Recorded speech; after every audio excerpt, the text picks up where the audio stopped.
भारत में हिंदुओं के सबसे बड़े साम्राज्य चोल साम्राज्य की निशानी अब नई संसद में लगाई जाएगी। अब आप सोचते होंगे कि आखिर चोल साम्राज्य की निशानी कौन सी थी, तो चलिए आज हम आपको बताते हैं। भारत के वर्तमान गृह मंत्री अमित शाह ने आज प्रेस वार्ता करते हुए देश को ये जानकारी दी कि भारत में बनाई गई नई संसद का उद्घाटन 28 मई को भारत के प्रधानमंत्री नरेंद्र मोदी जी के द्वारा किया जाना है। ऐसे में उन्होंने इस बात की जानकारी दी कि चोल वंश के साम्राज्य के वक्त चोल वंश के साम्राज्य में जो राजा धर्म ध्वजा लेकर चलता था उसे सेंगोल दिया जाता था। सेंगोल की बात करें तो सेंगोल का अर्थ संपदा से संपन्न होता है और संपदा से संपन्न होने के चलते राजा को उसके राज्य को चलाने के लिए सेंगोल दिया जाता था।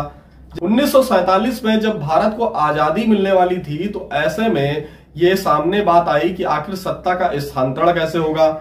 तो भारत के प्रथम प्रधानमंत्री पंडित जवाहरलाल नेहरू जी ने सी राजा गोपालाचार्य जी से एक भेंट की और उन्होंने ये पूछा उनसे ये सजेशन लिया कि आखिर सत्ता का हस्तांतरण कैसे होगा।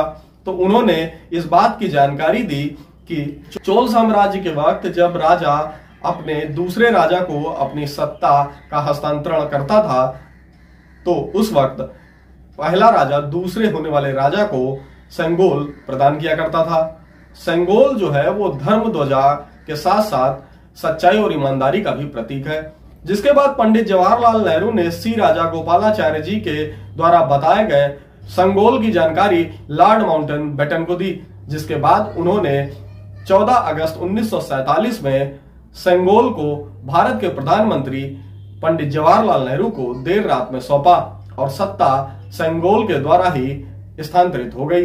पंडित जवाहरलाल नेहरू ने इसे इलाहाबाद के एक म्यूजियम में रखवा दिया। तब से लेकर आज तक ये म्यूजियम में ही रखा था। अब आप सोच रहे होंगे कि ये सेंगोल नाम की चीज नई चीज कहां से आ गई, तो ये नई चीज नहीं है, इसके बारे में आपको जानना बहुत जरूरी है। अब आप सोचते होंगे कि भारत के प्रधानमंत्री नरेंद्र मोदी आखिर ये सेंगोल नाम की चीज कहां से खोज लाए। तो इसका इतिहास की अगर हम बात करें तो चोल साम्राज्य जो हुआ करता था 8वीं 9वीं 10वीं 11वीं 12वीं 13वीं शताब्दी तक वो हिंदुओं का सबसे बड़ा साम्राज्य हुआ करता था। हमारे देश में दक्षिण भारत में ये जो साम्राज्य है वो बहुत बड़े तादाद में फैला हुआ था।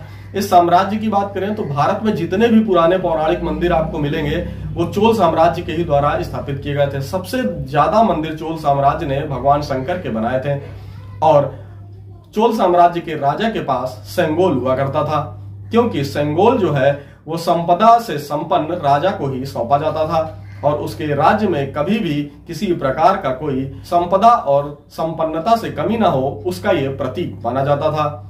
ऐसे में भारत के प्रधानमंत्री नरेंद्र मोदी को जब सेंगोल की जानकारी लगी तो उन्होंने इस पूरे मामले की जांच कराई और जांच कराने के बाद ये सामने आया कि इलाहाबाद के एक म्यूजियम में सेंगोल रखा हुआ है। जिसके बाद उन्होंने इस सेंगोल को उसके बाद उन्होंने भारत की बनी हुई नई संसद में सेंगोल को स्थापित करने के लिए अधिकारियों से बात की, जिसको लेकर आज भारत के गृह मंत्री अमित शाह ने देश को ये जानकारी दी कि भारत की नई संसद जो कि 28 मई को उसका उद्घाटन होना है, ऐसे में संसद भवन के अध्यक्ष की कुर्सी के ठीक बगल में सेंगोल की स्थापना की जाएगी ताकि हमारे भारत की जो संपदा और संपन्नता है वो साफ तौर पर सेंगोल के माध्यम से सामने आ सके।